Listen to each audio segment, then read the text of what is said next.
সকাল এখন 11টা, এসেছি রান্নাঘরে। সকালে চা, কফি, ব্রেকফাস্ট সব কিছু হয়ে গেছে। শীতকালে রান্না করতে ভারী আরাম লাগে। যদিও এই লেপ কম্বল থেকে বেরানোটা হয়ে যায় একটুখানি মুশকিল, কিন্তু একবার বেরিয়ে এসে রান্নাঘরে যখনই গ্যাসটা অন করি তখন বেশ ভালো লাগে। একটা আগুনের উত্তাপ।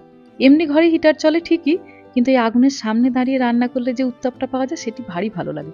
কস্কো থেকে এবার কিছু ট্রাউট মাছ এনেছিলাম। এদেশে তো বেশিরভাগ আমরা সামুদ্রিক মাছ পাই, তবে এই ট্রাউট মাছটা খেতে একদম মিষ্টি জলের মাছের মতো। আর কাঁটাগুলোও হয় বড্ড নরম, তো বাচ্চাদেরও খাওয়াতে খুব একটা অসুবিধা হয় না। সব মাছটাই একবারে করে রেখে দেবো। বাচ্চাদের জন্য একটুখানি আলু পেঁপে দিয়ে ঝোল করব, আমরাও একটু করে নেবো। আর কিছুটা করব আপনার ওই সর্ষে বাটা দিয়ে ঝাল। এ তো আপনারা জানেনই যে সারা সপ্তাহের মাছ মাংস আমরা একবার করে বাজারে যাই আর সব কিনে আনি। আর শীতকালে যেটা সব থেকে অসুবিধা সেটা হচ্ছে বরফ কাটানো। তো গোটা মাছটার বরফ কাটিয়ে নিয়েছি, ওই জন্য গোটাটাই রান্না করে এখন ফ্রিজে রেখে দেবো। তবে ফ্রিজে না রাখা বাইরে রাখা এখন মোটামুটি সমান।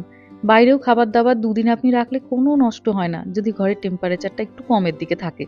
আর যদি হিটার না চালান, গোটা ঘরটাই তো একটা বড় একটা ফ্রিজে পরিণত হয়। বাইরে তখন 4 ডিগ্রি 5 ডিগ্রি মতো তাপমাত্রা। অন্যান্য দিন হাতে করেই মাছ ভাজি, আজকে এই চিমটেটা ব্যবহার করার কারণ হলো আস্তে আস্তে মেহাকে ভাবছি মাছ ভাজাটা শেখাবো। ওরা তো বাড়িতে সবসময় দেশি খাবার দাবারেই অভ্যস্ত। কাল যখন নিজেদের সংসারপাতি হবে সবসময় হয়তো বেকড ফিশ ওদের ভালো নাও লাগতে পারে।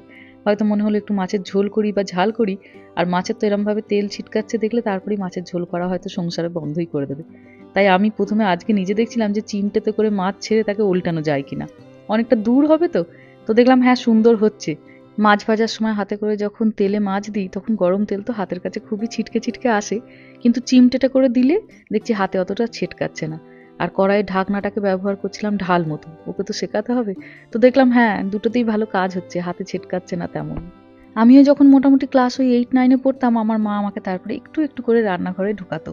তো টুকটাক টুকটাক কাজ করতে করতে যখন আমার বিয়ে হলো তখন দেখলাম আমি মোটামুটি পারদর্শী।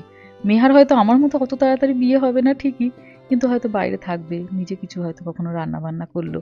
তো রান্না বান্নাটা সকলেরই জেনে রাখাটা খুব দরকার। এখন আস্তে আস্তে মেহাকে শেখাবো। আবার রামাটা যখন